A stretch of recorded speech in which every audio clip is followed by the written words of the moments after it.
Call the meeting in order, and it looks like everybody's here tonight. If we'll stand and do Pledge of Allegiance, please.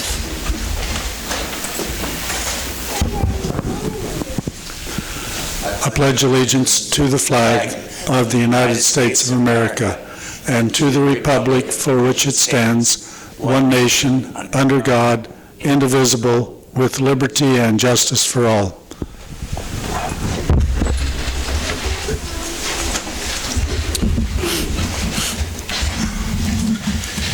Has everyone had a chance to review the agenda? If so, any questions? If not, can we have a motion to approve in a second? I'll move to approve the agenda. Second. All in favor, aye? Aye. Aye. Anyone opposed? Is anybody with us tonight that wishes to address the council for any subject not on the agenda? Hello, I'm Reagan Parks, and I'm here because I wanted to sign my daughter, who turned 3 March 3rd, up for T-ball, and the cutoff date was January 1st of 2022. But then I found out a little boy who was born 3 days after her was able to sign up for T-ball, and the boys' cutoff date is May 1st of 2022. To be 3-by, so I'm just here to ask if we can get it changed so they have one cutoff date since they play together and it's T-ball.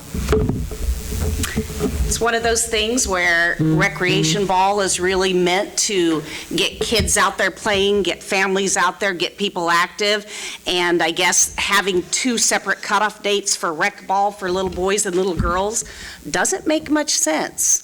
I know a family that have twin boys, a twin set of twins, but it's a boy and a girl. So what would you do in that instance if the little boy didn't have to be 3 till the 1st of May, but the little girl is January 1st? So just would like the consideration of the council to possibly look at changing this so the cutoff date is the same for everybody, and then these little kids that are all in the same classes together, that play together, that go to daycare together, that will go to school together, can all play at the same time. Because she wants to play T-ball, don't you? Yeah. Not a bad thing.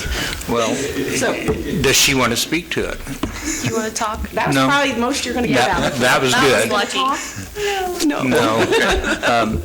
Matt, could you talk to Jason and find out why we have the difference? I think we just follow standards that are set by a national organization, and I think we all agree we don't want to not allow girls to play T-ball. So to me, I don't see any issue in getting it changed. In fact, it was something that when it was brought to my attention, I didn't even know.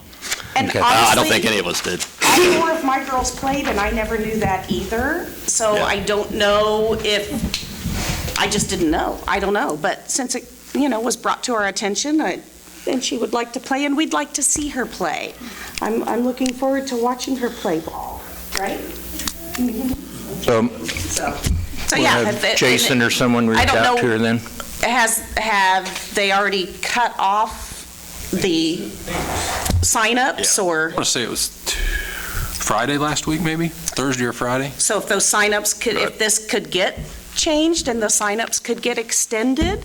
I think typically they allow late signups even after they say it's the deadline until they order T-shirts. At least that's what they've done historically, because honestly, they can take as many even after the draft and just put them on the next. Sage is just all about watching Well, them right. out there playing in the dirt, so. Picking dandelions. If they extend it and reopen sign up, is there going to be a late fee for parents of girls that were born before January 1st? Or after, Yeah, yeah, before. with the cutoff, yeah. Now, I don't know if we can accommodate it now, considering May 1st is, a week from yesterday?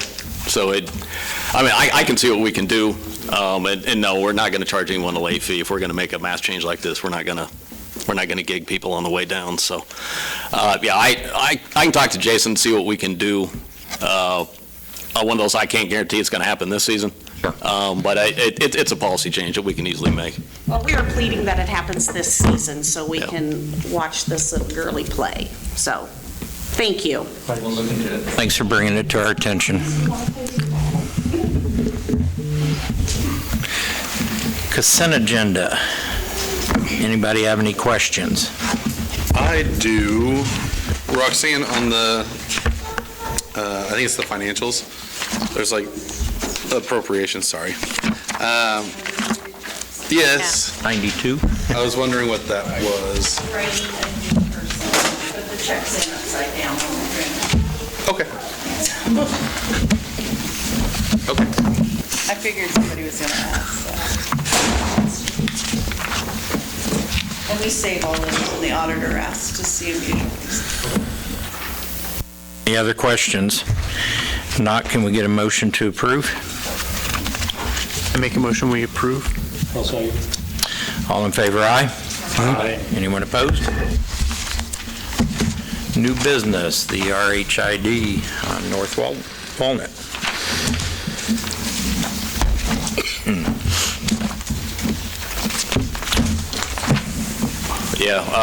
Here, Jonathan, I'll start. The resolution you have before you is the first step in establishing an RHID. Was brought to my attention, we do have a typo on the resolution. The legal description, the HORD, is spelled with an E. Thankfully, it's not on the signature page, so we'll make that correction when we get back to the office.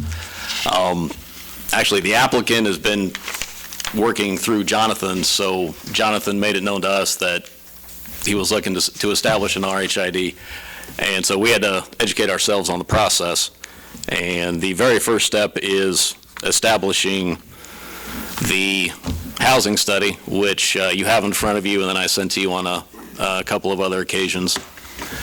The resolution itself just states that you all accept it, and then the next step would be to send it to the Department of Commerce, and it's up to them to do step 2, which would be if they accept it.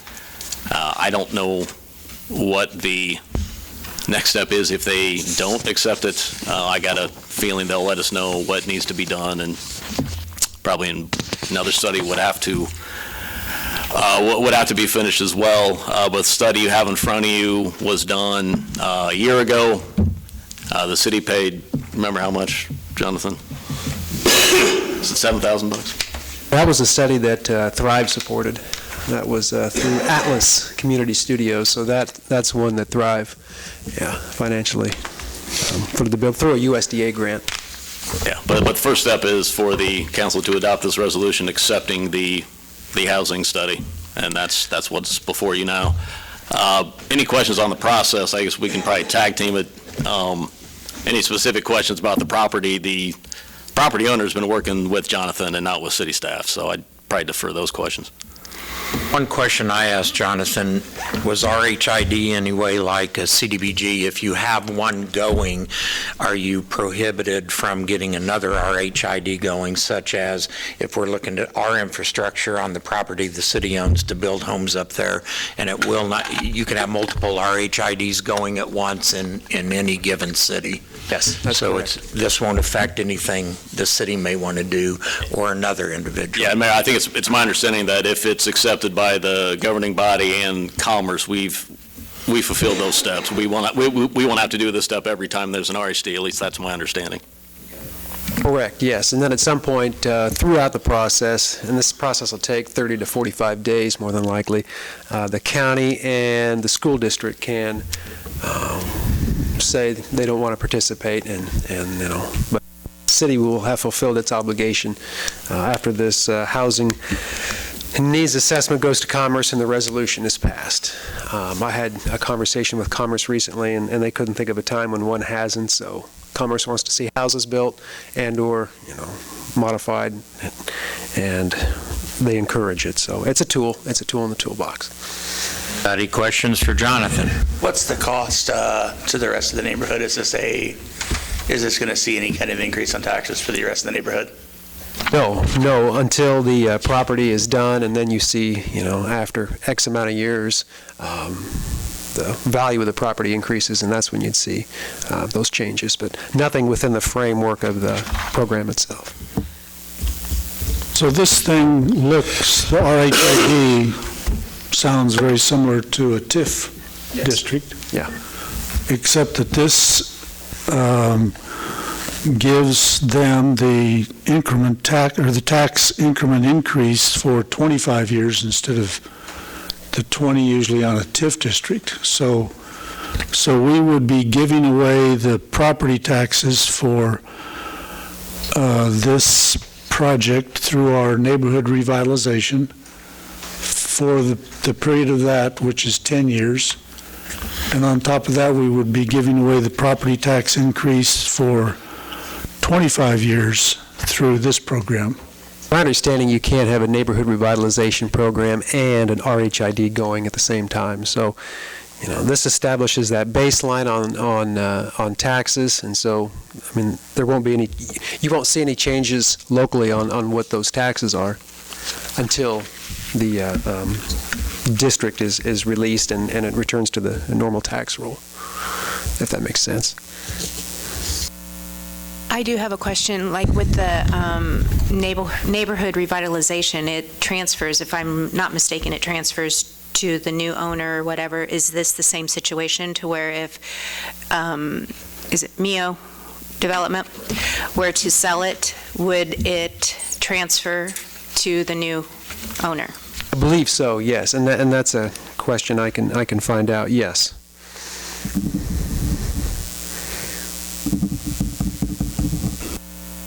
So in terms of process, so we're still uncertain if the housing study, housing needs analysis done by Thrive a year ago qualifies for this RHID program, or whether we have to have one that's specific for this. That housing study will meet the requirements. The housing study that Thrive participated in that was done by an outside entity meets the requirements of this housing needs assessment. Okay. And then after this, if this resolution is approved, then it goes back to the state, and then somehow in this process, it comes back to the school and the college. The county and the school district. Correct, yeah. Yeah, there are a number of steps yet. It comes back and... So I think that also includes the college, does it not? I don't believe so, Since no. they are taxing entities? I was looking at a RHID that Dodge City had done, and it did not include the community college there, so... So it could be that they just declined to participate? I don't know. I don't know on that one. I didn't... read anything where it indicated that the college declined. In the language that I've read on the RHID, it's county and school district.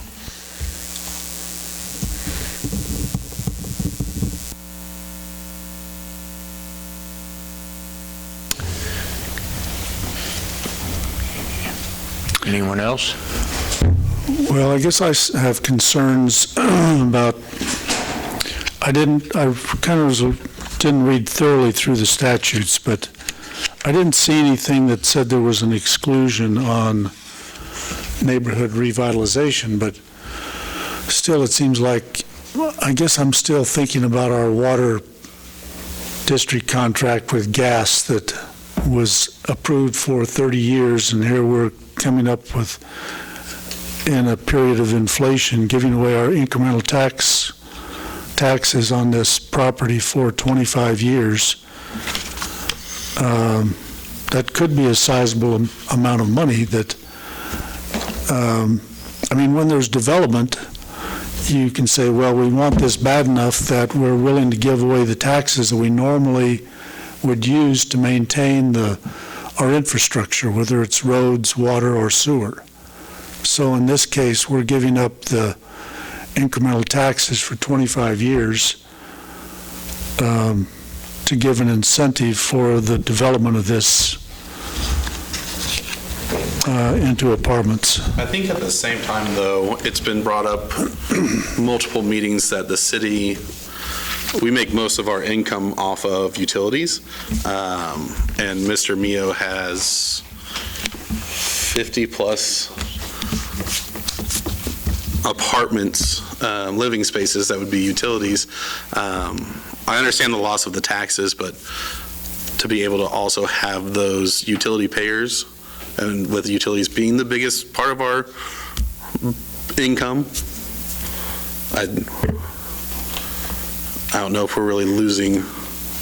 Yeah, I wouldn't frame this as a loss of taxes. There's taxes being paid now. The taxes will continue to be paid. This is just establishing a baseline, and then that incremental tax, property tax increase goes to the developers. So You're a great salesman, Jonathan. I mean, that's the same rationale they use for TIF, is they say, oh, you're not really giving up taxes, but you are. You're giving up the increase, not the baseline. I would agree. I think a period of 25 years is a little longer than I would be comfortable with. I would say something like 5 or 10 would be more agreeable to me. It gives the developer a chance to recoup some of their expenses and doesn't commit the city to a quarter of a century. It would be nice to know for sure if we approve this, that excludes the neighborhood revitalization program.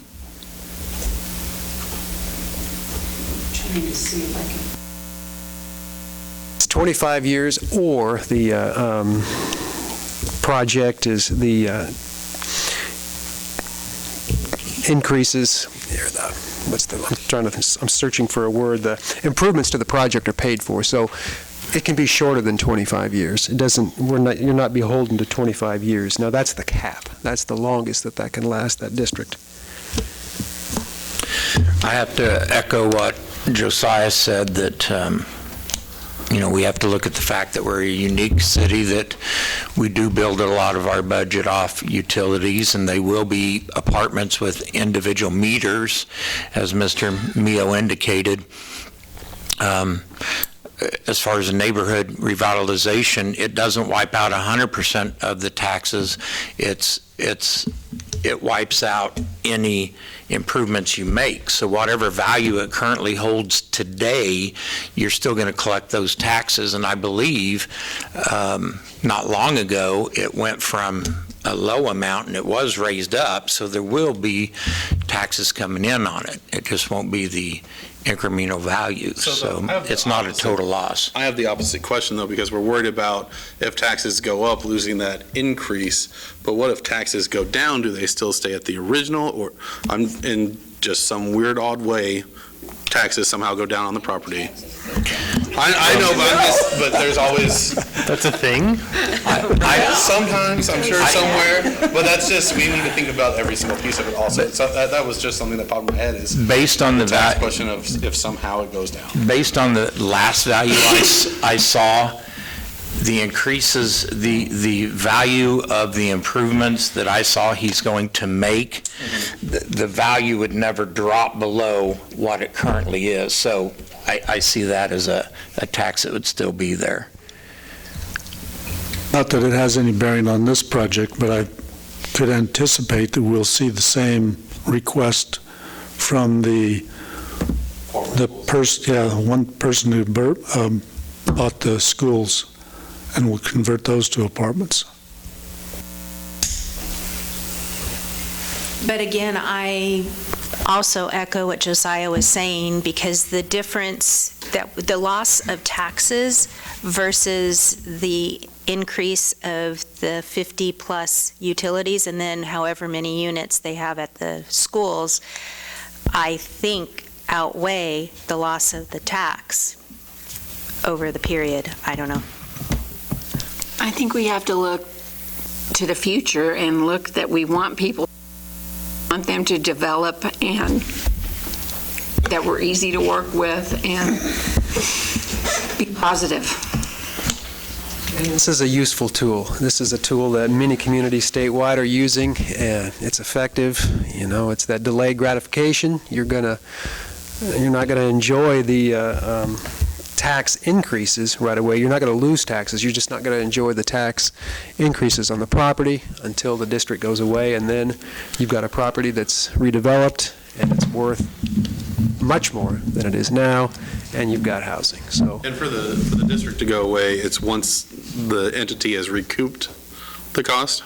and that's going to be established in this. That's established beforehand. It doesn't Yes. take into inflation or anything. Yeah, that's established beforehand in this development plan. That's part of the process, so. Once the building, the improvements are paid for, it goes away. Goes away. Oh, cool. Goes away, or 25 years, whichever comes first. It's on specific, Yeah. Yes, and there are specific things. It's really tied to infrastructure, so in Mr. Mio's case, he's looking at parking lots, sidewalks. There's some internal pieces that he can use this for, too. He was up at Topeka here a few weeks ago and met with Commerce, and they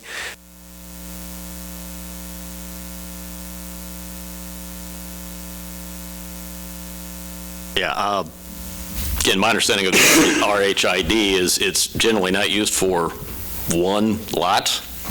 It's more of a housing development and a subdivision, getting all of the utilities in the streets there. This is not that. I mean, they don't need to extend any utilities there. Everything's there. Is Rocky giving you what their development plan is? Because when we spoke, it was a parking lot and then sidewalks on site. Has he added anything to it? There were a couple internal components, something tied to electrical that Commerce said they believed would qualify. And I don't have that in front of me, but it was... RHIDs are usually 6-7 figures kind of development. I don't see that happening here.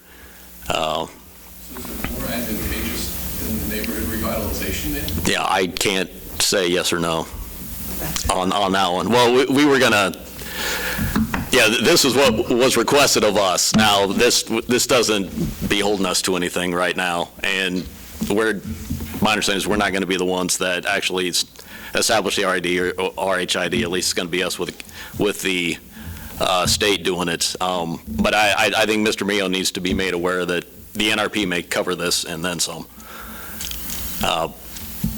It's one of those situations where I think we'll handle it that way. But the other thing is, looking forward in development beyond this request, this gets the ball rolling on any RHID stuff. So if we want to develop a piece of property, this would be the first step we'd have to take anyway, getting it approved by the council and by Commerce. I think if they both get approved, I think we need to sit down with Mr. Mio and crunch some numbers on what is the better move, whether it's go through this process or go through the NRP. Do we need to include that in the motion, or we can just? No, actually, all this does is say frankly, all the resolution just say you guys accept the housing study. It says here's the area. Yeah. Within the district. Mr. Mayor, I will move to approve Resolution 2022-12, beginning the process to create an RHID district for the 1336 North Walnut Housing Development. Second. Got a motion and a second. All in favor, aye? Aye. Anyone opposed? One opposed. Motion carries. Thank you, Jonathan. Solar farm discussion.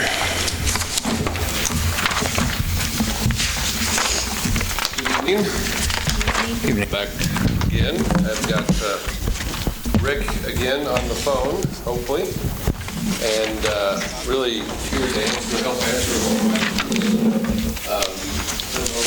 Are you trying to leave? You want to address that now? Okay. All right. Be mindful of your time. But really what we've done over the last month, here's a 4-megawatt solar property design, and the three pads there are sites for development. And again, Jonathan will talk about some of the states that he's been working with. And then the next page is a 2-megawatt solar tractor. 6 megawatts. And again, the sites for industrial there for the customers. So I guess I wanted to just some sites, of those two sites. If you have any questions, Guess I just wanted to.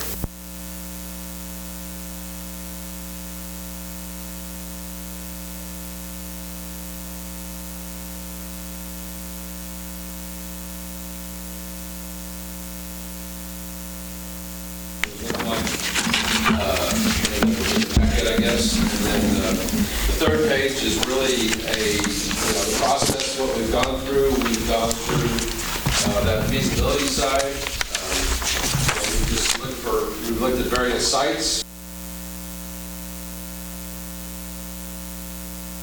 Design, layout, permitting, some of the zoning, some of that other stuff.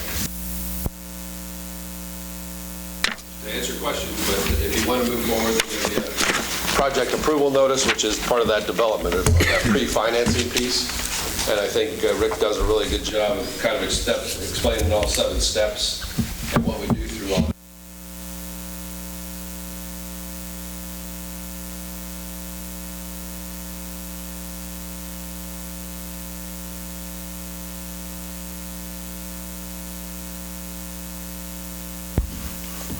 Take as much information as you've got. Okay, all right. Rick, if you don't mind, can you hear me, Rick? And are you able to take it from there on the refinancing? Hang up on who's got it. Can you hear me okay? Guys okay? Yep. Yep. Scott, you can hear me? And what slide are we on? The third slide? The third slide, yes. Okay, so the next step, first we have to decide on a size. So either, it seemed like last week some people thought 4 megawatts was too large, some people thought it was too small, so we put in this other option of building or committing to build 2 megawatts and leaving space for up to 6 megawatts total. And we could do the development, meaning the environmental studies, the federal permits that we have to get for that entire area, but only plan on building 2 megawatts to start. So when you pick which size you want to go with, then we start development, which is getting the project ready to build and locking in the pricing. The first step is controlling the land. So you own the land. There's no reason to think there's any historical issues there, but we do have to do an environmental site assessment just to make sure there isn't previous landfill or archaeological sites and or Rick, anything like that. We've done that already. I mean, the city Got a phase 1 environmental. Yeah, it would just be refreshed, so that should be smooth. The interconnection agreement is with the city, and we've already looked at that interconnection point, the connecting voltage, the distance to the substation. We don't anticipate any issues there for these size projects. Step 4, property tax. The city can apply for a 10-year property tax abatement with the state. We can help you file that if you haven't done that before. Any charge of the property tax would just get passed through in the PPA rate. So if you do a 10-year abatement, which is 100% abatement exemption, that's how you get the lowest PPA rate. The 5th step is the engineering studies, a geotech study. We go out to the field and we actually bore soil samples and test those about 10 feet depth, looking for soil corrosivity, for the electrical resistivity of the soil, for the compaction. And then we do a tension test. It's called a push-pull test. So we drive the steel beams that you see on slide 2 in the lower right corner, those steel posts that are supporting the solar farm. We drive those into the ground to various depths, so 3 feet, 6 feet, 9 feet, and measure the force that it takes to push them into the ground. And then we pull those out and measure the force that it takes to pull those out of the ground. That gives the engineers the information they need to know about how deep those posts need to be designed. We also do a detailed topography, so we can look at how perfectly flat the surface is. We might have to have slightly higher posts on lower areas of land than other areas. and the corrosivity tells us how thick the steel beams need to be. They do rust over time, and so we want to make sure that the posts would have a 40-year expected useful lifetime. With all the engineering information, then we can do a final engineering design, so that's exactly where the post would be, what equipment we plan to use based on the pricing at that time. With that design, we get final EPC prices. So EPC stands for Engineering, Procurement, and Construction. So we will go out, do an RFP. We have pre-qualified vendors that are familiar with the Kansas area and this size project. And so we'll get a minimum of 3 bids for you. We also get bids for the major equipment.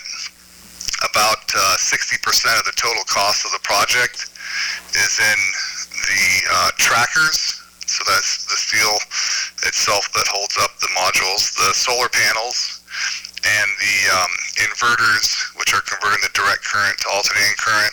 The inverters plus the transformer. The transformer is stepping the voltage up to your substation voltage. So we get independent quotes for that equipment just to make sure that the EPC is charging us market rate, or we buy it on our own if we can get that cheaper. With all that information together, we give you the financing package, which will be based on the interest rates at that time plus the cost at that time.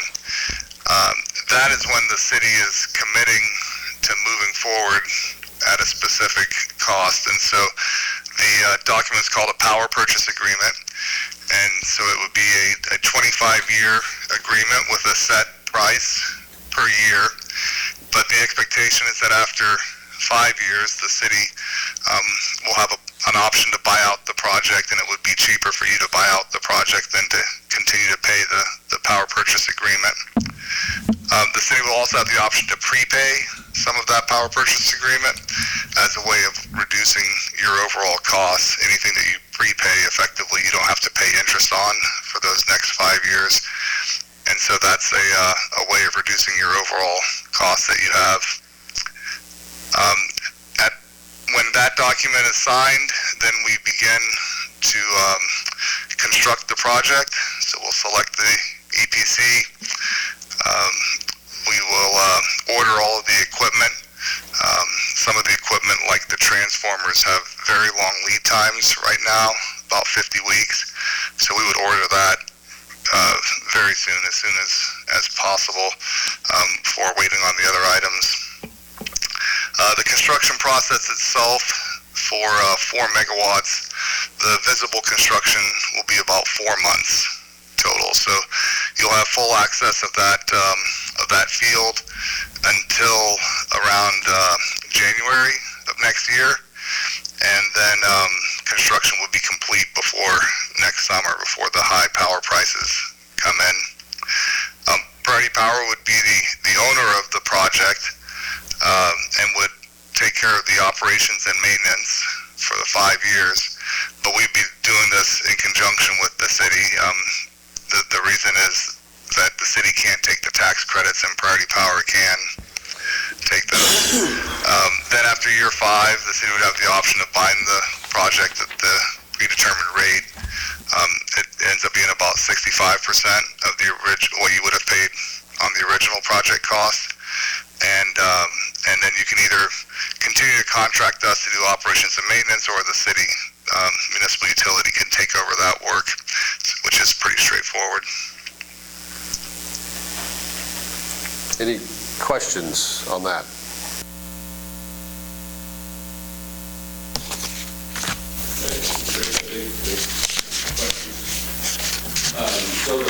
So the fourth page is, I really just tried to make it kind of just as simple as possible. And I guess the objective that I would like to do is try to reduce the city's exposure to natural gas, or to the market, and based on gas prices. And it's been as low as $2, and it's currently about $6. We're now seeing, when we were seeing $30 and $40 a time about 2 years ago, a year and a half ago. So it swings violently back and forth, and the projections for natural gas is going to be about $4 for the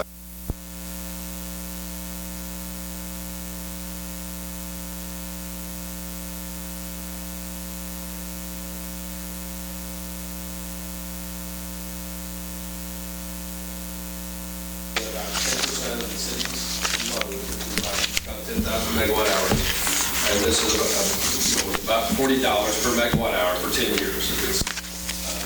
This is with the minus the capacity. You get capacity off of it, you get RECs off of it. So versus the city Wartzilla's, currently it's the city puts in price.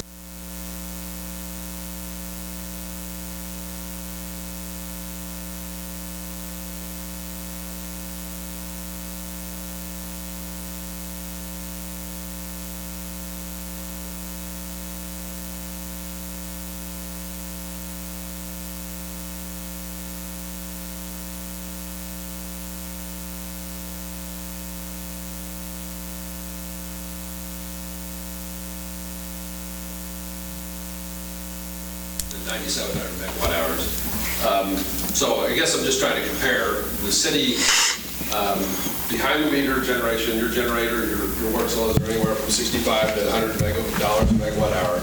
Diesel's about $250 a megawatt hour. And the reason we bought the diesel was for the capacity, right? It's a very cheap capacity. We were in the pool.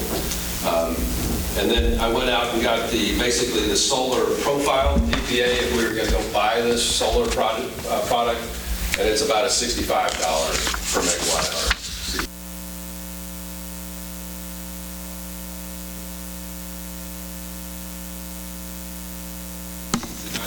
Generation to what the solar project would be. I know that Jonathan has some perspective.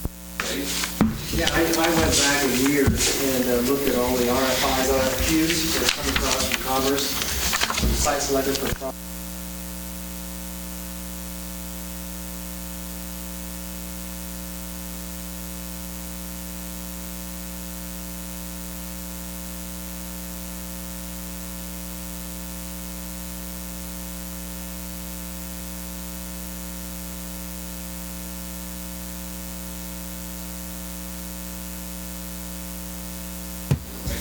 Whatever decision you want to make tonight, if we want to wait to get into another meeting. Don't you have a question? Yeah, I sure do. Okay. Okay, this chart here, Yes. is that AC or DC? That is AC. Okay, after it's come out of the inverter. How long do inverters last and what do they cost? You have a question, Rick? How long does an inverter last? The expected useful lifetime of the inverter is 20 years. The warranty is for 5 years, the basic warranty, and then you can purchase extended warranties out to 20 years. In my experience, I found that they charge you too much for the extended warranty. You're better off saving that money and putting it into a reserve effectively. These inverters are called string inverters, so each inverter is 125 kilowatts. So there's 8 inverters, and they're boxes that 2 people can carry, and you have 8 of those per megawatt. So that 4 megawatt solar farm will have 32 of these inverters. If an inverter fails for any reason, then we would be notified that, so we would detect that remotely. The project would only lose 1/32 of its, about 3% of its total output. And we're overbuilt by nearly 30%, so you'd have to lose several inverters before you would even notice the outage in the summer prime months. Those inverters some components can be replaced on site, but most failures, what you would do is we would do this for you. We'd make a warranty claim with it's either SunGrow or SMA or the 2 primary manufacturers that we use. They both happen to have their inventory in Phoenix, Arizona, And so they would overnight ship you a replacement inverter. You'd put that in, take the defective one out, and ship that back, and it'd be repaired and refurbished. And sometimes they don't even ship it back to you; they just let you keep the one that you had there. And then we would expect after 20 years that you would replace those inverters. The inverters are the single highest maintenance item in most solar farms, especially with the trackers that we use, which are very low maintenance. And that's also the biggest improvement. So the uptime for these string inverters in 2012, when I put my first project using these types of inverters in place in North Carolina, the uptime was about 60%. It was terrible. The only reason these projects were being built was because of the extreme subsidies that the states and the East Coast were putting onto the projects. Now the uptimes are over 99% for these inverters. The technology's just greatly improved. The heat management's a lot better.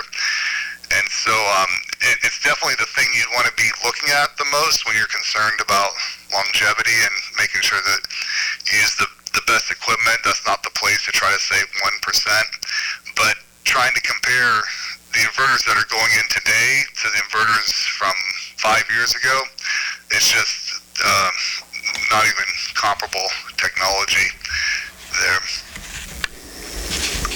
Other questions, Joe? Yeah, how much are they? How much are inverters? Each of those boxes is about $5,000.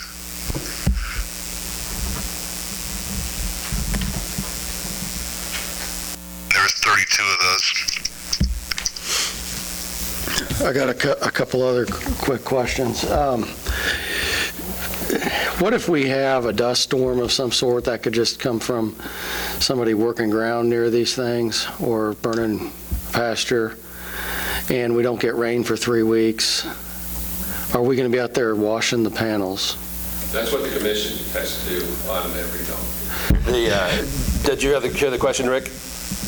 It was the washing frequency. Yeah, the dust storm or something they can't. Yeah. So we monitor what we call soiling losses. So every month when we do our physical site inspection, we'll have one sample panel that we hand clean, and then another one that's let to get as dusty or dirty as the rest of the solar farm. And we measure the output difference between those two. As long as you're getting noticeable rain, which is more than 1/10 of an inch of rain per month, typically the soiling losses would be less than 5%, and we wouldn't even worry about it. If you went for really long periods of time, 2-3 months, and the measured soiling losses, which again we're measuring those every day, started to get to 6, 7, 8, 10%, then we would schedule a washing. There are service companies that do this. I can send you a picture of one. It's basically a little kind of like a little forklift will look like, but an off-road one. It has a water tank in the back, and it looks like an automatic car wash in the front, so it just holds at an angle against the panels, and it has that same kind of like fingers as an automatic car wash has, and it just cleans these panels. It's about $7,000 to do that per time. For a 4 megawatt project, it'd probably be 2 days, and one operator would do that. And they would just drive out and not affect your uptime at all. At most, we would expect to do that once a year. We would look at doing that in the summer, like in June, right before the most expensive and highest volume of power days come up. But in the East Coast, you often never wash. You just get enough rain, and it doesn't need to be car clean. But if you're in an agriculture area with a lot of dust and it's kind of sticky dust, we tend to have that problem more in West Texas. Then you would expect to need to wash at least once a year and maybe twice a year. But that's all built into the operations and maintenance budget that we have. Which is Once a year's worth is.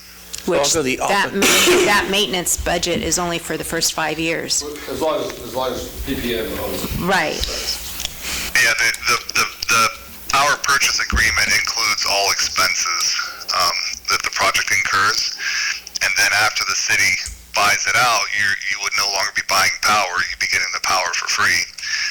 But then if you wanted us or another third party to maintain the project, there'd be just an operations and maintenance contract. It'd be about $40,000 to $60,000 a year. And 5 years from now, there's going to be so many more solar farms in Kansas than there are today. What we see in other states as they go through this kind of growth is that companies just sprout up, and then it gets more competitive. People get more efficient. They're not driving as far because they're more local. Jobs get created in the areas, and you'll see those O&M costs just come down in general. Okay.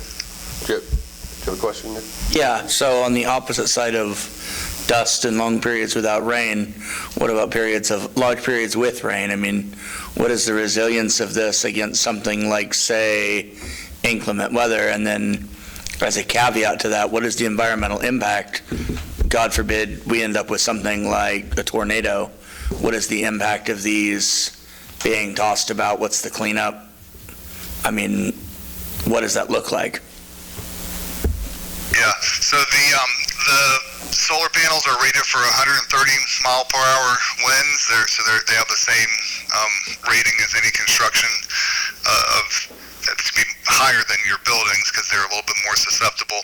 The main component about how well these solar projects survive extremely high wind is the tracker that you use.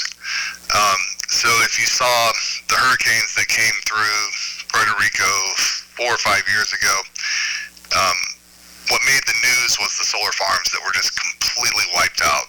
99% of the panels were ripped off, just everything's ripped out of the ground. But what they didn't show you is the ones that survived. And the Department of Energy did a study about why some survived and others didn't. And it was basically you either had projects with zero damage or you had projects with nearly 100% damage, and it came down to the quality of construction and the type of tracker that they used. And so we use a more expensive tracker. It's from Array Technologies. It's an American company. It's publicly traded, the oldest company in the solar industry selling tracker equipment. And it's, more importantly to me, it's the simplest. Other trackers, when you get to above 30 miles an hour, the trackers have to stow flat, and that's an automated thing that's supposed to happen, but it's always what happens if it doesn't happen. And if it doesn't happen and the panels were to be stuck at, say, 60 degrees, well, now they're not going to survive 130 mile an hour wind. They're going to start to rip up at 60 or 70 miles an hour. And when one of those rips up, the whole thing unzips like a zipper. And then you have these sheets of glass flying around that are like 6 feet by 3 feet. So to me, that's not an area to save money. So I spend more money getting the thicker steel, and these trackers, they will maintain that wind rating at any angle. So they are designed to stow flat, but if that were to fail for any reason, they're not going to tear off and rip up, and they'll make that whole 130 mile per hour. The other advantage is that you have a hailstorm that comes in.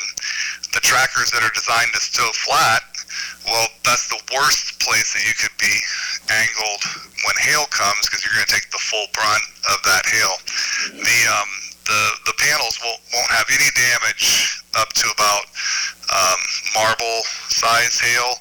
Even golf ball hail should be fine. But as the hail gets to be bigger than golf ball, you'll have damage if you're stowed flat. And so what the Array Technologies tracker does is it stows at an angle pointed towards the incoming wind. And so any hail will be glancing off the backside of the modules, and you just are that much less likely to have any hail damage. Now, if you have a Category 5 tornado direct hit, just like anything in your town that gets hit by that, it's going to be a disaster. I mean, it'll be completely ripped up. But then we have insurance for those sorts of events. But these systems will survive anything under a direct hit, or I say a Category 4 tornado that went right next door to it, and it would be a similar damage to what you'd have with that substation with the Russell Silver plant, with everything else around the town. That raises my next question. The insurance on the project, what does the cost look like on that for the city? Yeah, so the cost of the insurance is 25 cents per $100 insured per year. And so during the PPA, you don't have to pay that insurance. It's covered by the project, and then after the PPA period, and again, I expect insurance rates to come down. You should budget about $20,000 a year. Is that in line with what our other insurance on energy sources is? I don't know what the insurance is on. You haven't calculated it out. Yeah, I don't know what the insurance are. I look at everything on a dollar per megawatt hour basis. So that's just over $2 per megawatt hour is the cost of the insurance. And then the cost of operations and maintenance would be just over $4 per megawatt hour.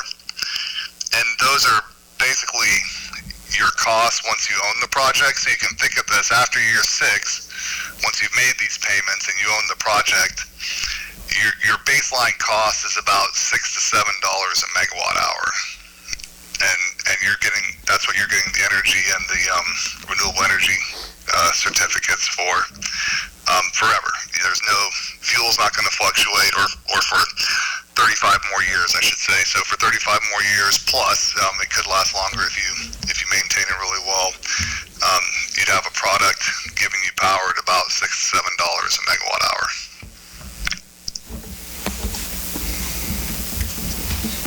What about a recycling program for these panels? Recycling When they go bad, when they need to be replaced, when they get broken?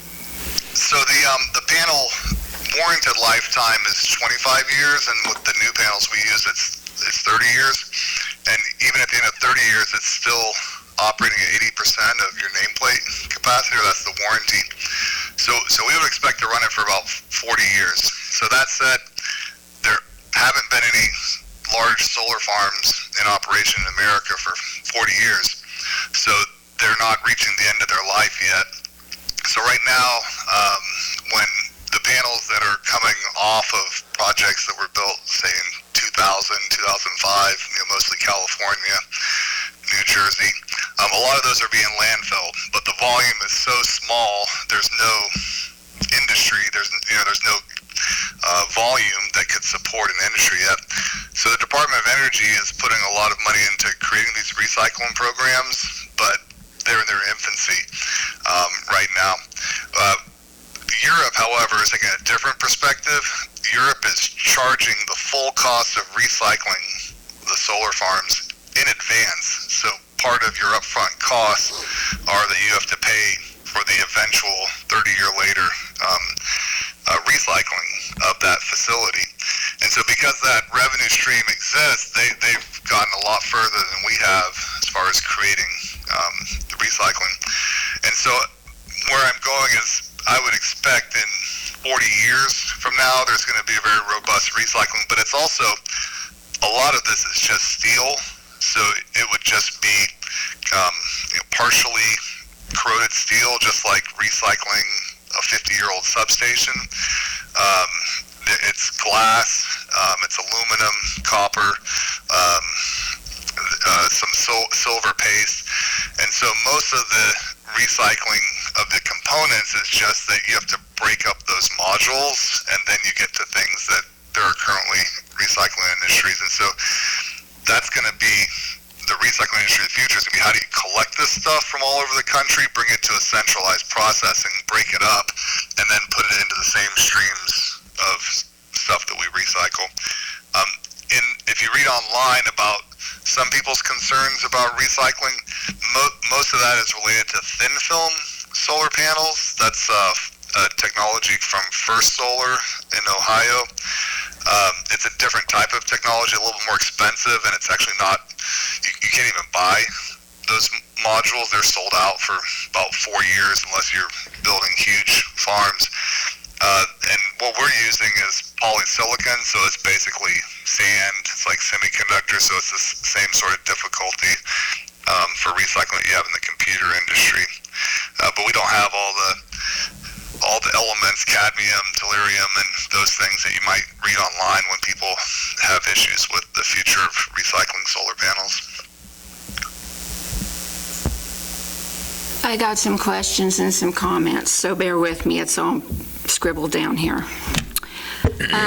I talked to Baldwin this morning. They have a 1 megawatt bed for 5,000 population, which is about the same as ours, which Evergy owns. They rent it to them, the property, for $1 a month, and they pay Evergy 5.8 cents per kilowatt hour, and he says he thinks they can get it cheaper buying it on the market than the 5.8 cents. So just throwing that out there. Is my understanding you have to buy the power from the solar plant even if it's cheaper on the market? Yes, it's part of it's a PPA. And that 5.8.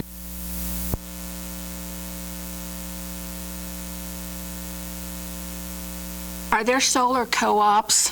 Are there solar co-ops? Towns that have co-ops of where we could not have our own bed and buy power from solar co-ops? There isn't a solar co-op. There's like community solar. There's cities that could pull together. And there are some that do that. You could put it in. I think. Isn't that right, Mark?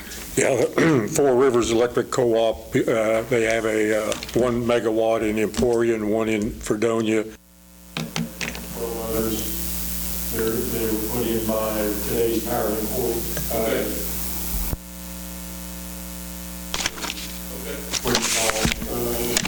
Anderson, Woodson, Neosho, and 13 other counties. They've got a 25-year contract. All they do is provide the land. This company comes in and electricity off of it. After 25 years, they can extend it for more time, or they can tell them to get their stuff off their land, but they don't have to. All maintenance and everything's taken care of by this co-op. We could do.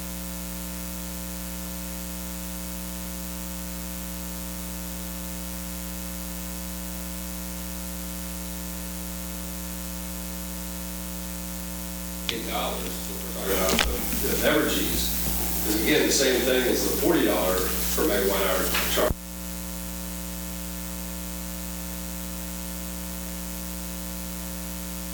There are options. We've had that from those. I will be glad to compare that our proposal with 1 megawatt co-op.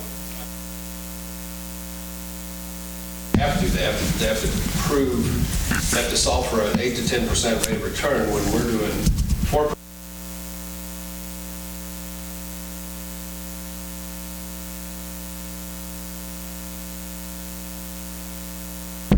Two or 3% bonds, and that's where we're driving this price down. It's being able to take advantage of that, of the.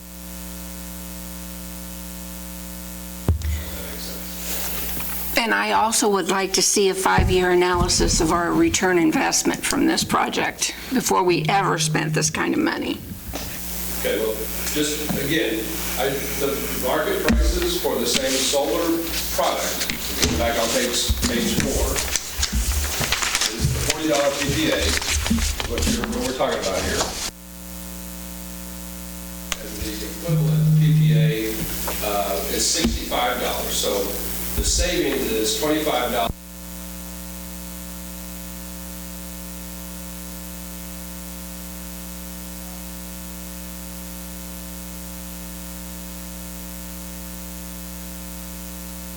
market PPA price. So, again, if you don't want to do it, that's fine. But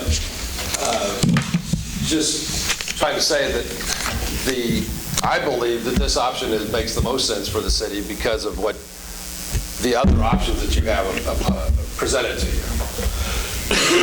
And are you still say it will save the consumer $2 a month, approximately? The current rates, that it'll save it about $3, about $25 to $30 a year. And how much for like gates or stovers? 40,000. 40,000. Yeah. 30, 40,000. Yeah, and that's on the 4. That's on the 4 meg farm. Which is really nothing. That's negligible. I mean, to me, when you're talking stovers that's and one gates person being make employed. millions of dollars. I mean, We didn't ask It is them. one job, Yeah. like, that's one job for that company. but to me, that's,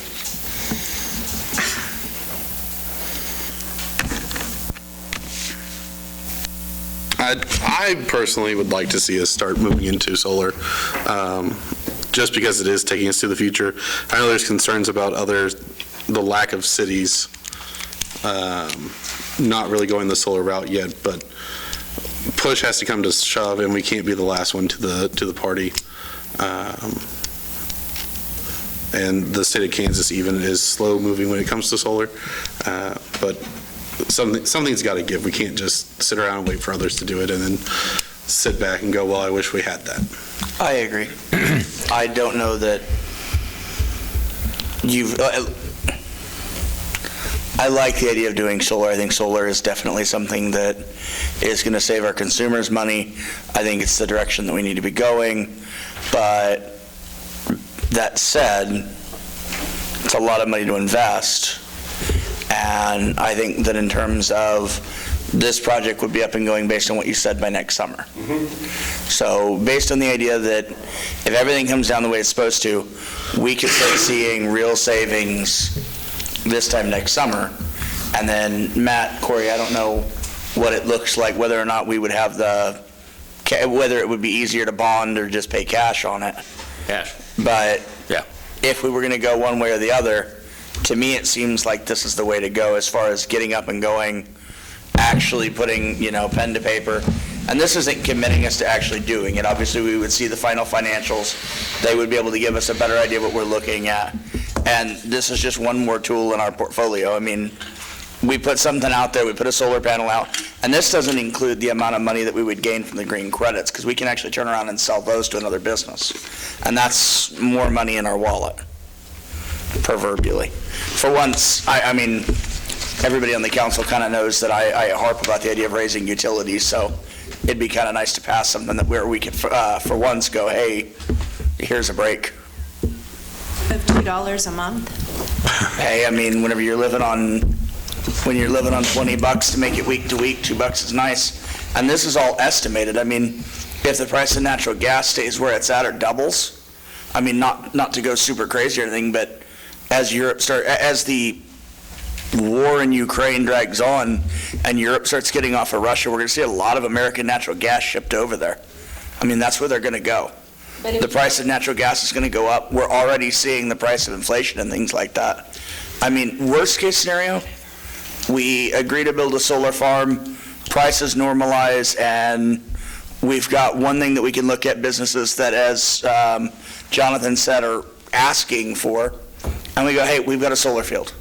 I mean, it's a lot of money to invest, but it's kind of like you guys said about the last project. We can look to the future and go, we need to be planning for it.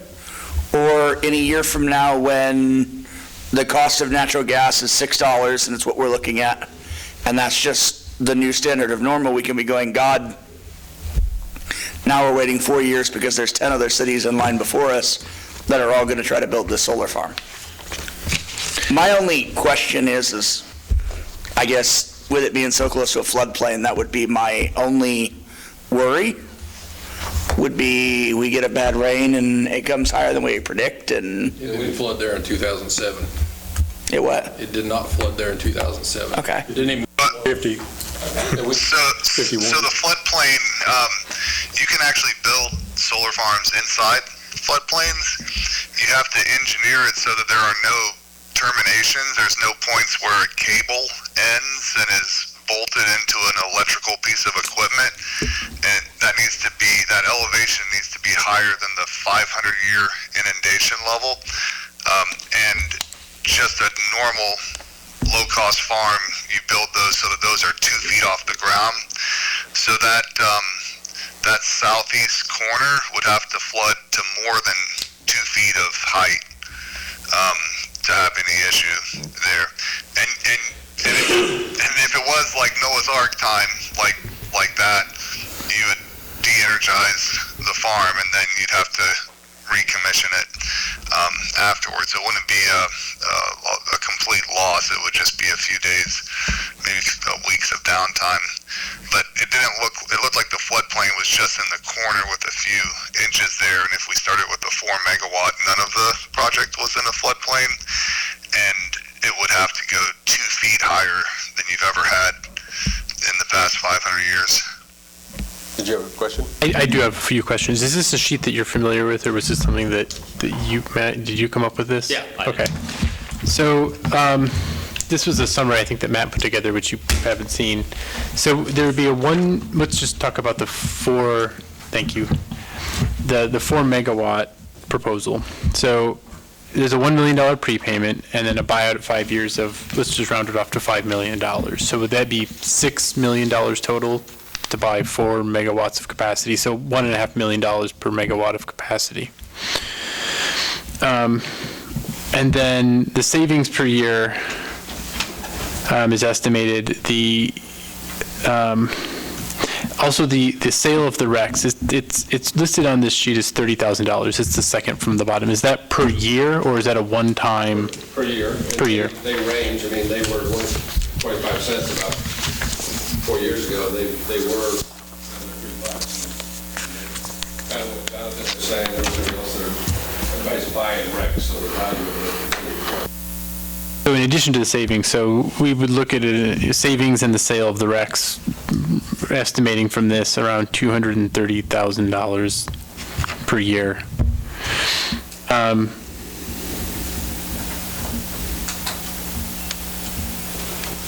And when I do the math on this, it looks like, we break even at year 22-ish from savings of production versus the cost of the project.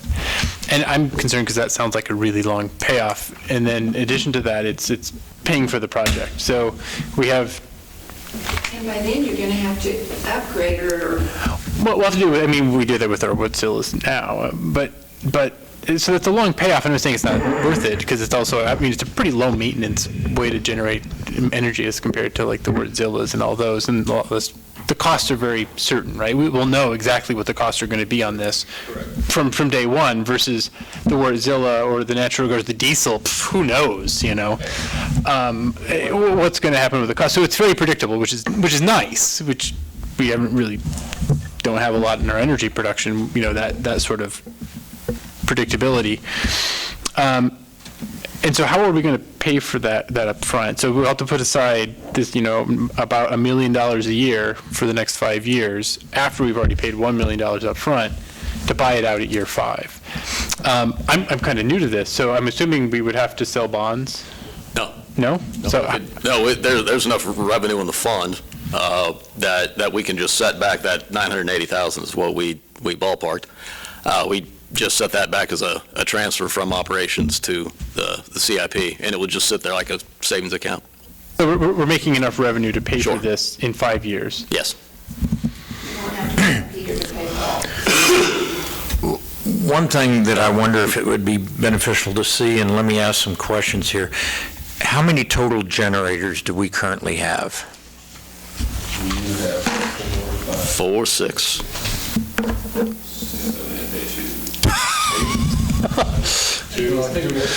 I have that problem with my generators. Okay. So to qualify as a generating city, we get discounted rates. How many of those generators would fall offline before we lose our generating capacity benefits? how many generators would fall off the line? What if we had 3 throw rods and they quit working, and is there a magic number that, what do we have to produce to get this benefit of being a generating? You have to have 12% more than your peak demand.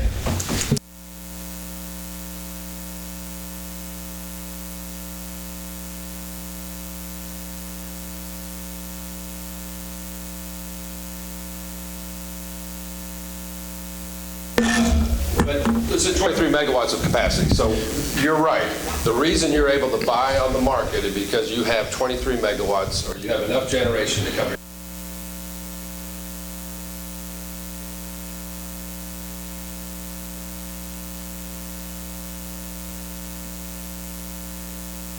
$12 or $15, we're buying it and selling it for $2 or $3. That's where this capacity. Giving any credit for what capacity could be worth in 5 years. A lot of coal plants are going to the wayside.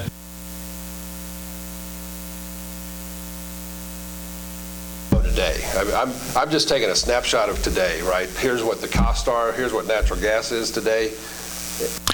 But so, and I'm going to assume that the number of generators we have puts us right at the above peak that we have to have. Let's just go with that. Selling about 2.5 megawatts of excess capacity. Okay. We were told a couple weeks ago that a Wärtsilä was $15 million, and it's 5 megawatts. So they're talking a solar field that is 4 megawatts, which is close for the purchase price total. Which is the energy component rather than the capacity component. That's where you're spending $2 million.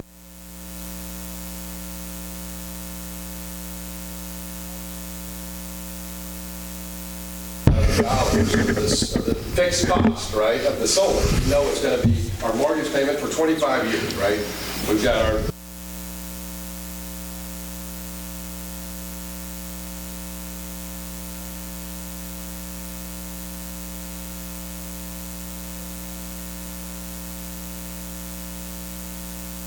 that's the energy component.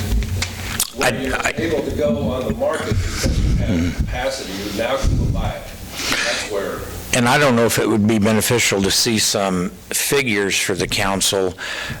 If we had to buy 2 or 3 Wärtsiläs to stay at this capacity tomorrow, that's $45 million for them. That doesn't include all the, I know we have spent hundreds of thousands on computer programming and computers and parts for the Wärtsilä. There was something we were told recently that was no longer being manufactured. It was outdated. They had one place they thought they could get it. So whether we're looking at a solar field or buying another Wärtsilä, at some point in time, if we're going to keep our benefits of being a generating capacity city, we have to start looking at a source of power, and where we're going to get that from. I don't think solar power counts towards capacity. It does. You get 60%. 60%? 4 megawatts, you get the credit. We get So the credit for I it. think you mentioned, what did you say you thought the price of new Wärtsiläs was? When I was on the council the first time, at that point in time, they were 10 million. And we were told recently at a council meeting that they're about 15 now if you replaced one. I think the 10 million was for a 5 megawatt. That's right. And I think he said the 15 was for a 9 megawatt. Do you know that, Matt? I think that's right. 9 megawatts for 15 megawatts, 15 million. Yeah. That sounds like something. So we're still looking at around 10 million. Right. So my plan was to put in the cheap capacity, the diesel that you guys just installed last 2 years. That's very cheap capacity.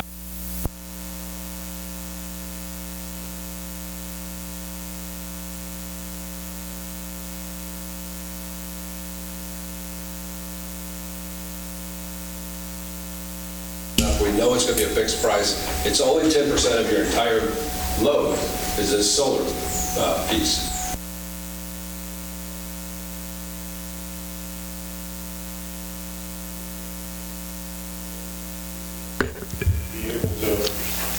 some of our generators go, or we always have to have them all? Get rid of one.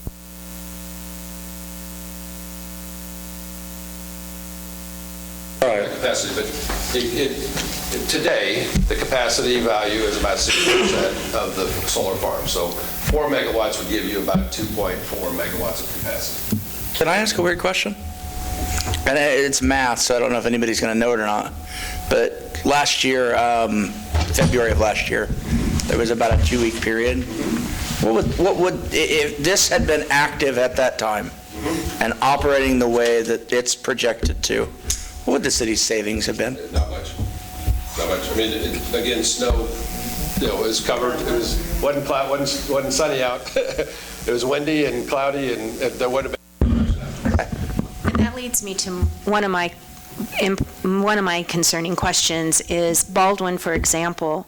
They're a 1 megawatt per hour, right? It's 1 megawatt per hour production solar farm. And on the average, they produce 4 megawatts in a 24-hour period. And so, 2 questions. First of all, would that make us fall below our qualifications because we're not producing what we should be producing? And also, then where is our savings? If we are projected to produce, even if we went with the smallest one, the 2 megawatts, and so it's producing 4 megawatts in 24 hours, so we double that. We're producing 8 megawatts in 24 hours. You're talking about, that's a fixed system at Baldwin City. It's a fixed tilt system. It doesn't move. Okay. So ours is going to tilt with the sun. Okay. So ours is producing about 20% more than what theirs is producing. Okay. So I can't speak, I know enough about Baldwin to be dangerous. Sure. But. And I know nothing about it except for that little tidbit. No, but it's a fixed price. It's a $58 product. This is a $40 product. This is, instead of. Fixed tilt, ours is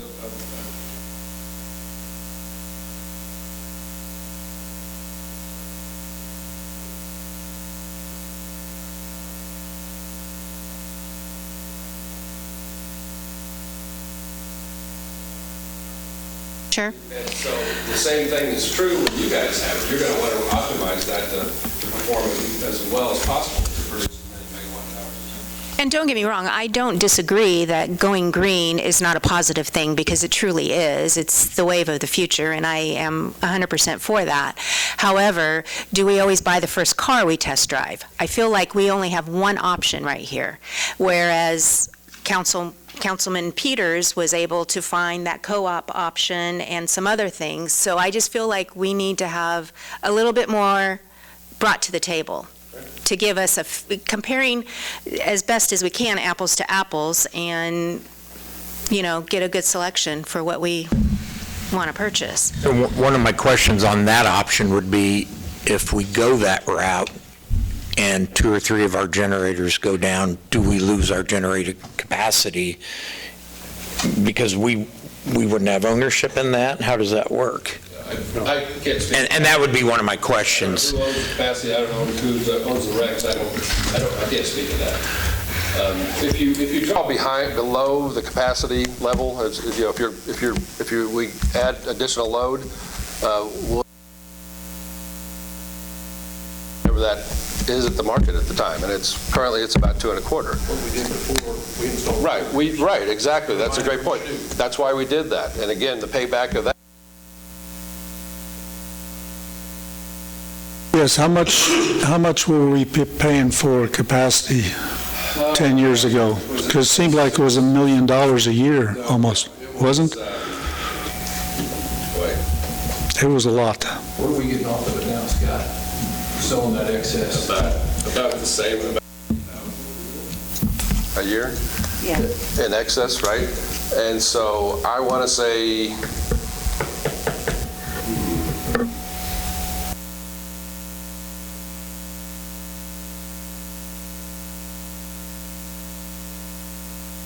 that's a guess. I guess what I'm thinking here is that buying solar is a statement that we're going green. I mean, if we wanted to save on cost of power, we would continue to buy from Evergy because that's the cheapest. but we would be making a statement. So it's a matter of whether we do it or whether we wait for another year or two to see if the cost of solar goes down, or we go into it now. I mean, it certainly has gone down from 5 years ago. I mean, I have some basic concerns about the availability of solar panels and where they are manufactured, but that's probably just another issue. But I think it's really just about whether we want to make a statement to go green right now, or whether we want to wait another year, or whether we just continue to buy our power where we're buying it. I'd like to see the financials. Mr. Strickler, are you here just to observe, or do you want to talk? I have a few things I'd like to say. I would love to hear them if you're ready to speak, if it's okay with the group here. There's just a few things I'd like to bring up.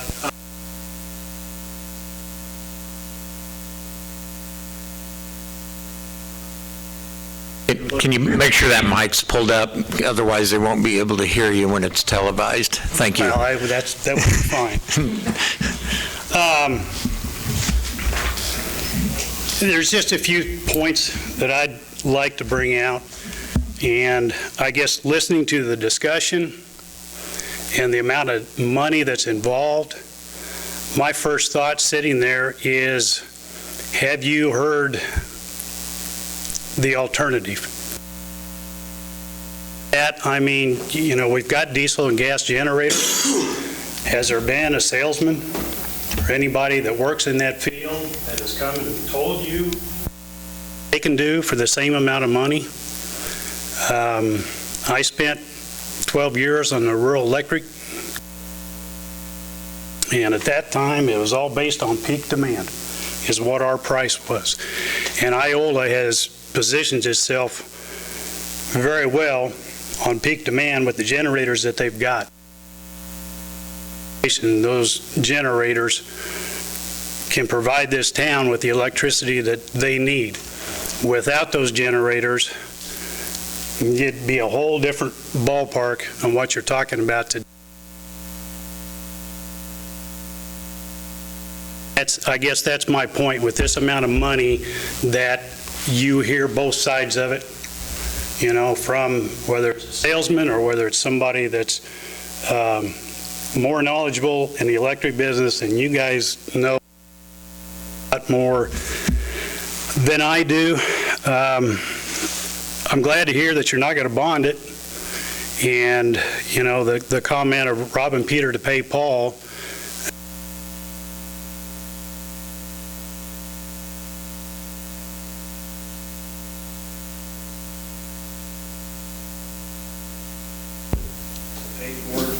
so what's written today on paper, the financials today don't work out.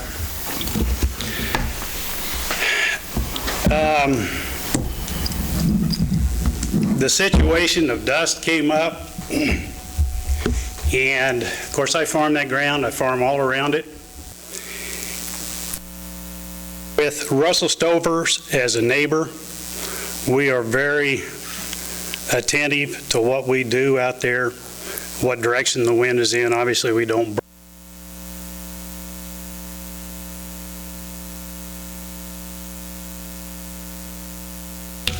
But yet, this farm you're looking at is going to be a quarter of a mile further west into the property.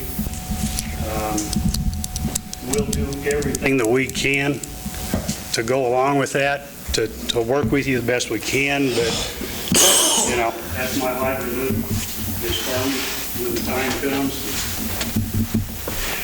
The other thing, the comment was made about there's no toxic chemicals in these solar panels. Yes, I would like for you to make sure, very sure, that that is true. And I got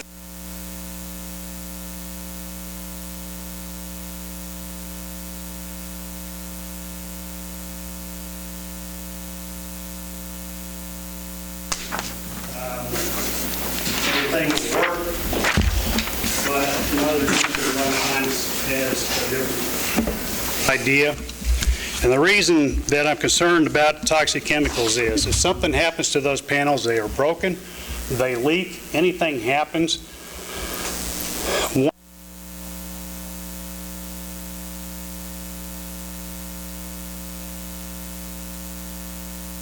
of the water intake for the city plant. Now, 2 years ago, 3 years ago, I can't remember, down here had a fire. There was a leak, contamination with herbicide and insecticide. Luckily, that was discharged on the south side of the water plant, but yet I helped with that, and that was a major cleanup to keep that chemical out of the river. Hopefully, there's no cadmium, no lithium, no cobalt, anything like that in there, but if there is, keep that in mind. The other thing too is just the water drainage that comes off of it. Again, I catch all the water that comes off of the candy plant. Some of the other manufacturers are out there that goes across the property. We do get some flooding at the time. Recycling deal also came up. I've read a little bit about that. Again, I'm not an expert on this, but it's a major issue that the solar panel companies are going to be faced with coming down the road, a lot like the windmills right now. These windmills that have been in production for 25 years, they're taking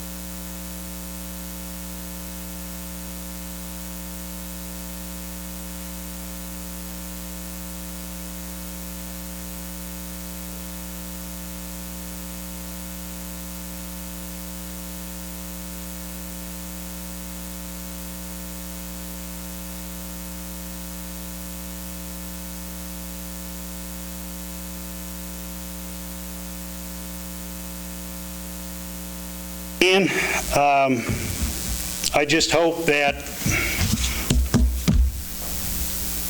the council has looked at both sides of it.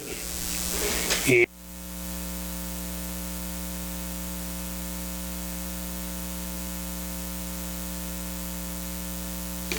I guess one thing that keeps coming to my mind too is that, you know, our neighbor over here is called Gas City.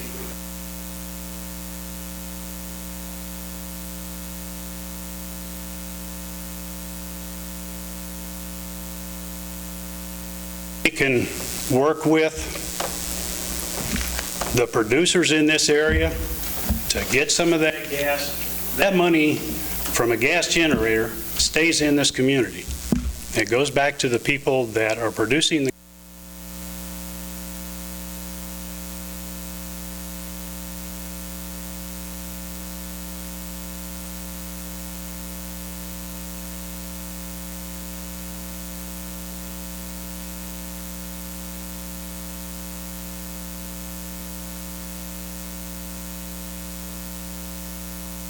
Thank you. Thank you.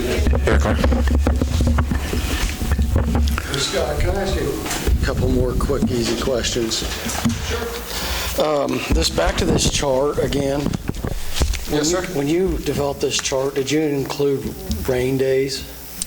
Yeah, that's an average okay. For each hour, for each month. Okay, and then, you know, the green energy is a great thing. One of the problems is that we can't control when the energy's produced. So, you know, like on a diesel generator, we can just turn it on. So what's our plan? Like, you know, if we have X number of megawatts coming out of that solar field, what if we don't need it? Oh, you need it. Well, I mean, have we pre-purchased power that we must use, or can we just use this power first? Good question. This is only 10% of your entire load. Sure. This is for this product is when it's the hottest, the sunniest, is when the load is the highest, and that's when it's going to produce the most. Follows shows your load relatively the same, along the same, that profile there. That comes out is when the load is low, and that's when the sun is, when the solar is produced. So based off that, we're more, June, July, and August, we're more reliant on the solar and a little bit less of natural gas or diesel compared to. It's taking 4 megawatts off of the natural gas load that you're buying in that hour 13 or hour. So it can help cut that bill for that hour. Or So is that where the 200,000 savings comes in, is the dead of summer? The whole year, but yes, most of the summer, correct. Yeah. $6 savings that month, right? And so, but again, these are projections, right? We don't know what tomorrow is, but we know today natural gas, and I saw prices today at $100. $100 versus the $40.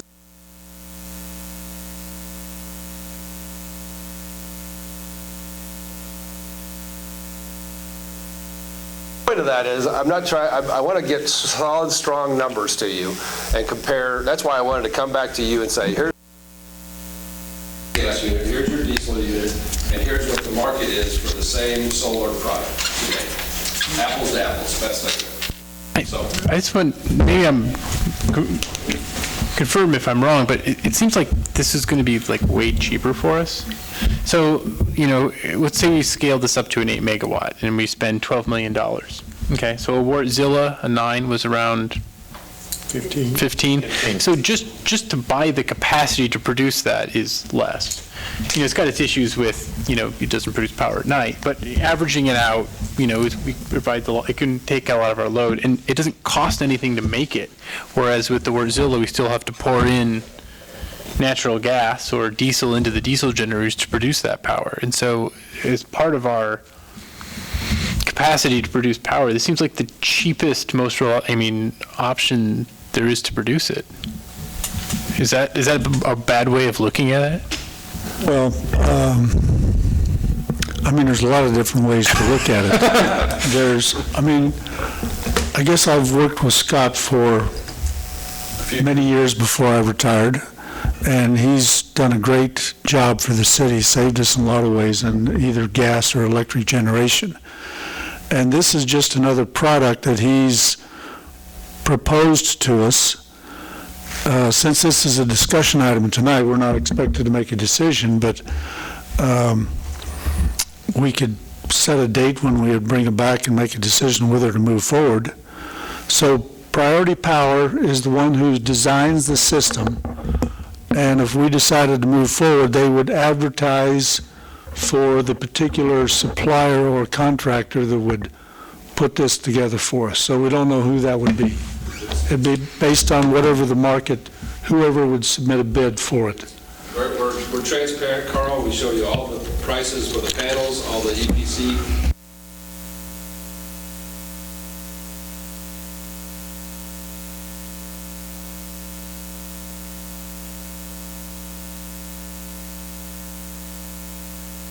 So I guess it comes back for me in trying to decide on this is now the time to do it. This is a lot less than the last time I heard a proposal in terms of what solar is going for. I don't see Evergy moving into this market whole scale like they have in wind, but wind was initially mandated by the state, and now we have, I think I saw something sometime in the last year that we had one day where we produced more power in Kansas from wind than any other source. So we've got a lot of wind generation capacity. So it's just a matter of whether we want to go this route now or wait a while, see if the market comes down significantly. But I think it is a source of power that is more expensive than what we pay for through Evergy, but it would give us some kind of reserve. How much is it through Evergy? If we're essentially doing this at $40 a megawatt hour. What is it we're paying for our base load, and our mid and our peak? Yeah. So again, we're getting a lot of details here. More numbers. More numbers. you have a load Right. peak, and so the minimum load for the city is about 7 megawatts. So you buy 7 megawatts, they call it base load, right? It's a coal plant, basically, right? It runs 24/7.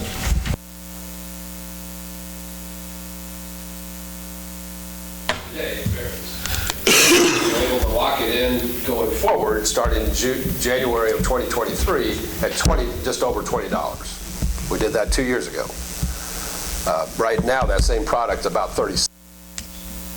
So about $1 million a year on that baseload piece when we locked it in at the time. So it's a $20 product then. Today, it's $38.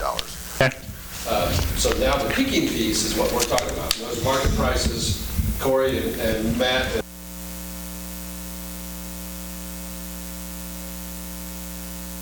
3 days ago, it was -20. There was wind was blowing every hour, right? Storms through there. Today, it's $100. That's what I'm saying. It depends on the load. It depends on what natural gas.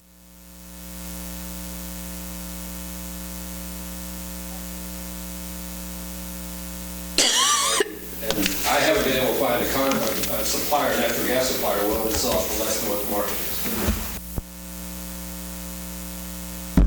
And so that price, again, putting it in Wartzilla today, is just the fuel is $54. That's just the fuel. That's just the cost of the fuel. And so that's why I've recommended going with this solar option. Does the city own the mineral rights on city property? If they don't know, I don't know. I don't know, we have to look at a deed, I guess. Yeah. I'm not sure. I mean, if not, we'd have a certain percent. And this $40 is just the contract. I mean, if we... right, but if we generated natural, I mean, we're talking about the idea of the city becoming a generator of solar. Why can't we look at the idea of the city becoming a generator of natural gas? We still get the power. Again, it's based on natural gas prices, and you get a local supply. Like I said, we're buying all the gas that they can produce. Right, but I mean, like, we own this field, right? Yeah, we own these ones. Do we know if there's a giant pocket of natural gas under it? I have no idea. I don't think so. It's probably too close to the river. I don't know, but run a generator 24/7 for it, right? Whatever that looks like. Warrenville is running about 200 hours a year. So that 200 or 300 hours a year that those generators run,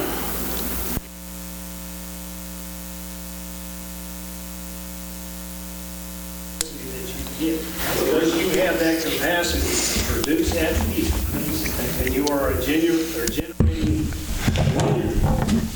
is the reason why you can buy that electricity cheaper.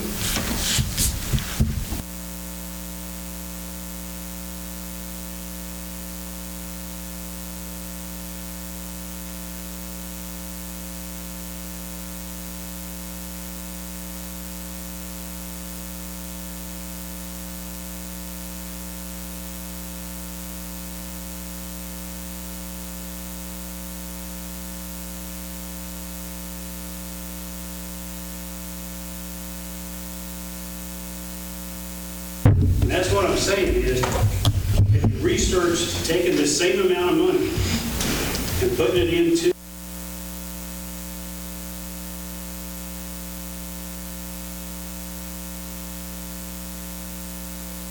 available during the storm of February. We winterize those in about October, and we pull them out in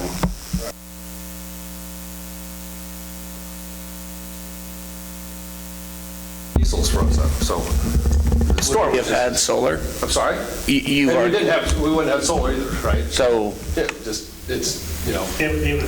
just can't you bar the door? it was So here's one concern I have, Carl, kind of like a counterpoint to your thought. I looked up earlier during our discussions and came across NOMA is what it's called. They employ economists, they employ data researchers, and it was looking at natural gas and on their information, and they look at the price of a lot of different commodities, lots of different metals, everything. And until 2050, they just show that it's a steady increase in the cost of natural gas. And so if we wait, yes, there's potential that solar could be cheaper, but there's potential that natural gas will be higher. So is there it's a possible. Yes, so you could become a market analyst. Figure that out. But I'm just So saying, like, is there... That is the case. You're kind of guessing. Right. I mean, we do have our diesel and our Wärtsilä's natural gas that are available, and we only use those, the Wärtsilä's, during peak hours in the summer just because it costs so much to operate them, and who knows if we'll even generate this year because natural gas is so high. But at least solar is available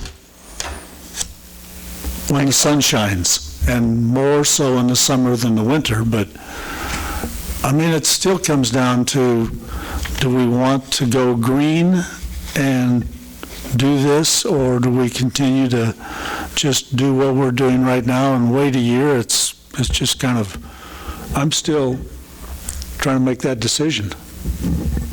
I mean, I think Priority Power has put together a good proposal here, as little as I know about it, but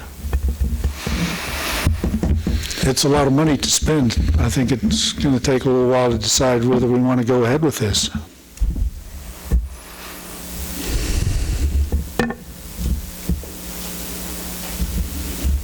I'd like to see the city do something. I mean, there's a lot of variables. I think solar's a great way to go. I like the idea of finding out how much natural gas sits under city land.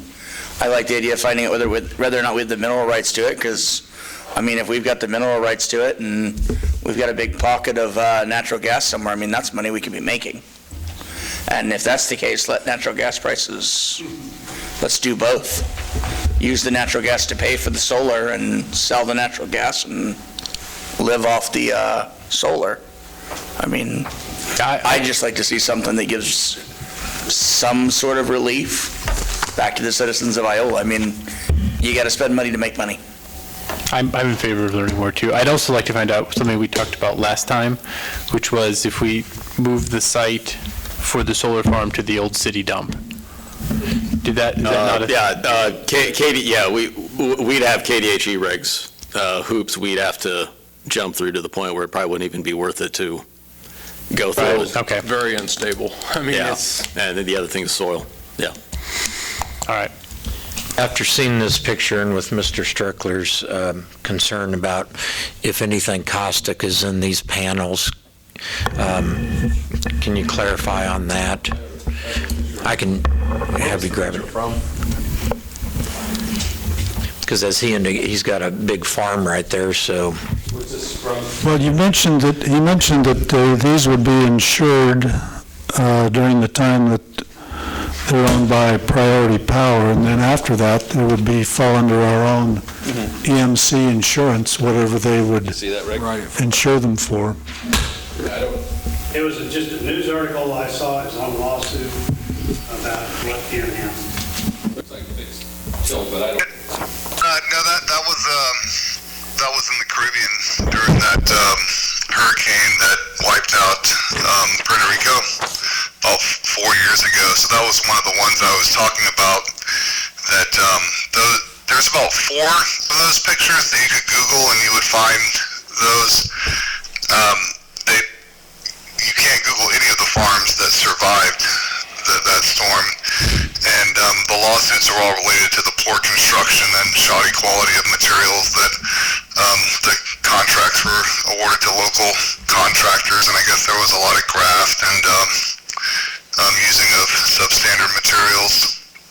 But there were also solar farms that survived that exact same storm,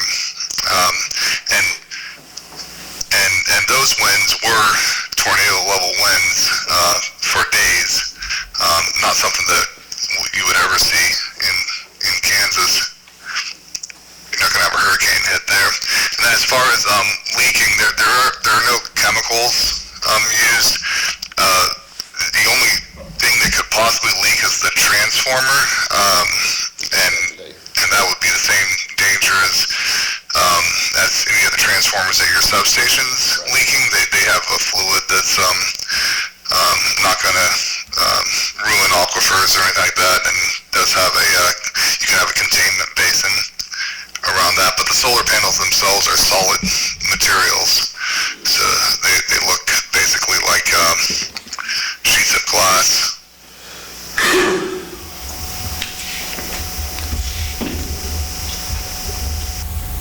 So we don't have a deadline for making a decision on this. This is just a proposal, and we consider it, and we can set a time frame when we want to have this back on to make a formal decision. Is that correct? Yes, then we're not under any kind of time constraints. Yeah. The only time constraint just to consider is from the point you make a decision, it's about comfortably 12 months to be in operations. And the most value for the solar farms are to be in operation June, July, August, and September. During those 4 months, you get half of your annual benefit there. And so that would be the only reason to try to act in, say, the next 2 to 3 months to capture next summer. There's been several questions asked tonight and some concerns, so you might, council members, get Matt in the next few days. Any additional questions or concerns you have that you want addressed or follow-up information on, so that it sounds like this, at least we want to revisit this at a later meeting.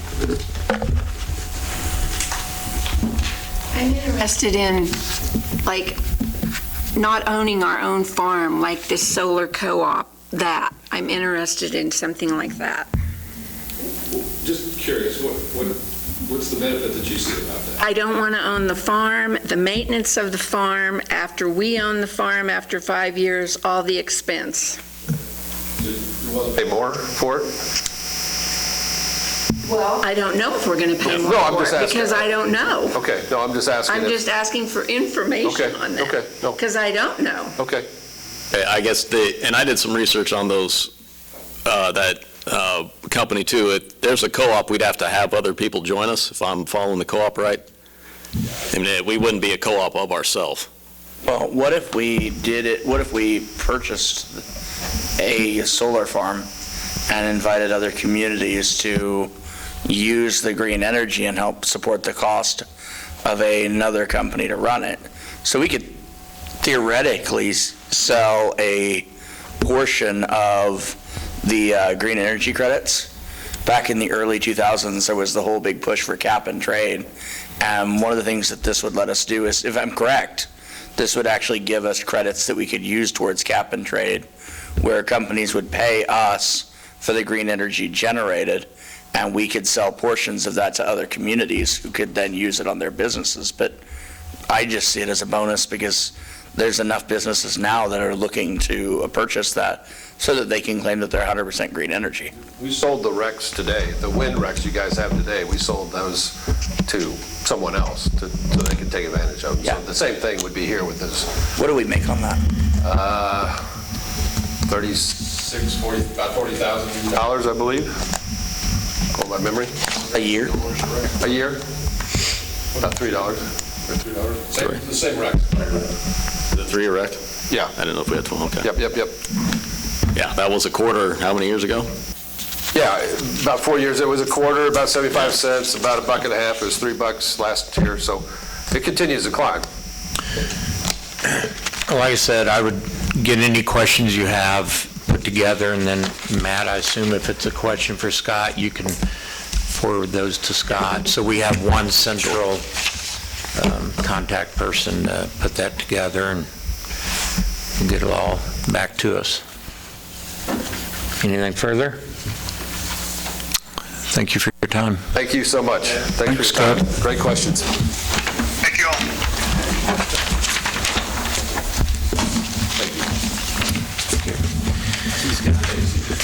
Council and administrative reports. We'll start over here with Nick today.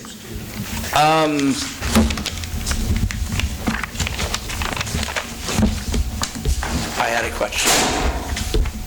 I walked in and I had the question, and now it's gone. I'll get it to Mattercory.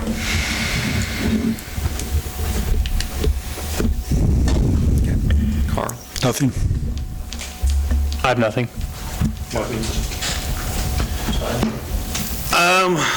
With the earlier discussion during public comments, I just really push for having it be the exact same, whether it's T-ball, whether it's not, because I don't think our kids that are doing the rec league, they're not doing travel ball, are they? Well, but they're doing that separately from rec league, so that's why I don't, because I think it's throughout the entire female side versus the male side, is that it's a May 1st versus I think that's just ASA, USA standards. Yeah, and I asked Jason afterwards, after you had sent me that email, and that's what he said. Yeah, we don't want to exclude anyone, so I mean, if there's a consensus among all you, we'll change it. But I just can't say, all right, do this, because it would technically be a policy change. But I don't think anyone here wants to not allow 3-year-old girls to play T-ball. So. I propose an amendment to the agenda to include an item discussing the rec ball. Yeah, we can't. Well, I'm getting a consensus to come to you. We'll come to you at the next meeting, and we'll just change it. We don't have to follow those guidelines. We just do. Okay. And it's something that was brought to our attention. Nobody knew. Right, and that's, like I had said in the email, I didn't know because I don't have kids. But I do oversee the DEI work by the college, and so it's just something that's a little bit alerting. Yeah, we'll bring it the next meeting. We'll get a change. Speaking of the college, I don't know if the invite went out, but next Wednesday is the public retirement reception for President Masterson. 30 years as president. He's a son of Iola. It's from 3 to 6 p.m. in the Student Center Commons, and it's open to the public, so citizens can come out, everybody can come out. I will be there because I'll be working, but everybody's welcome to come out. And that's all I have. Joe? Nothing, sir. Nothing. My only thing is on that rec ball situation, I didn't realize there was a 6-month difference, but 5 months. But is this something you really don't think can be in effect for this ball season? Well, they cram some together. Let's see, I don't even know when they start playing. To me, it's a policy for us. If you're giving us general consensus, we can add. I don't know if we've drafted yet. I know the age for my daughter, we haven't drafted yet, so I'm assuming it's getting pretty close. Typically, practices start, late this month, in 1st of May. And it could be something we can. These are 3-year-olds, right? So starting a week late, it's not going to change anything. I mean, have you seen them play? For the World Series here. To me, it's more of And pink a. flowers. To me, it's more of a, if we get to the process that we've ordered T-shirts for teams and stuff, Jason and them always have been open to people coming in after the fact, and basically, it's after they've drafted, they just add them to the team that gets it next, right? Yes. Next pick. So Sure. I don't think that's Makes an a lot of issue. It's sense. just more of a, if you guys are okay with it. Yeah, I'd say I think we're all okay with it. I mean, Yeah, if anyone not. It's really. And I didn't even know it. I mean, I've never had a boy, both my girls went through, I never questioned it because I didn't have a boy ever question it, so. I just want to say, there's one of the most fascinating books I've ever read. It's called The Outliers. It's kind of one of the Freakonomics-y style books. So the cutoff ages for T-ball and baseball are the reason why almost all professional baseball players have a birthday in October or November or December. And you got to read the book. Well, it's true. And it's because it's carried through. Almost all soccer players in Europe have a birthday, which is in July, because of the cutoff starting with little kids. But anyway, Believe it. it's worth the read. It's a fascinating book, but Her second I see, one or I'm first? just seeing it's perpetuating. That's all I had. Okay. Couple questions I have is, did we get anywhere looking at Mr. Lamb's parking concern or the Josiah, the crosswalk? Have we been able to look at those two issues yet? We already told Mr. Lamb no when you brought it up. Right. Actually, did you ask him? No, he Well, he contacted you first. Initially. Yeah, and then we Yes, said... he was advised no, but then he talked to Mr. Peters, and that's what Mark brought. It was after that. And he wondered if there was a compromise to move him further down past his driveway. At the last meeting, it was indicated it would be reconsidered and looked into again. Going to say, You're talking about to me, over it's by still the not, Oak Street? Yeah, by the Oak Street? middle school. Or Elm Street, I mean. What was the compromise again? No parking on this block to the west side. That way you'd have traffic going away from the school. I know we talked to Chief about it. I just got to try and remember the conversation we had. I don't think it changes the outcome, Mark. I think it still needs to stay the way it is. But yeah, I think any kind of compromise, the answer is still no. I mean, it's not the best traffic idea. Chief did say, well, he was here, there wouldn't be a problem after tonight, so I think they were going to handle it. And part of it was, Chief, also, I do remember now that he mentioned, fifth grade will be moving out of the middle school next year. Might alleviate some of that as well. So maybe we'll see. It could be something that, it sounds like we can revisit it next school year. Yeah, once school gets started next year to see if the trend changes a little bit. Because you would be eliminating roughly 100 kids out of that school.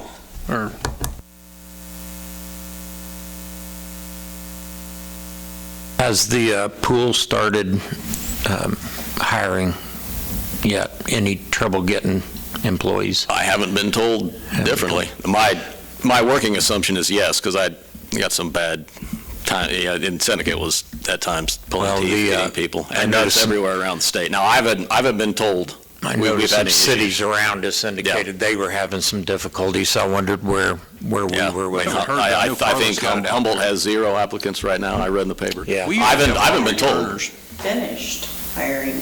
Yeah, we started pretty early. Good. Typically, we don't have a big issue. I mean, it's more about scheduling than it is anything. I don't have anything. Corey, anything for us? All right. That'll conclude. Second. All in favor? Aye. Opposed? I'm not going to get to Dairy Queen in time.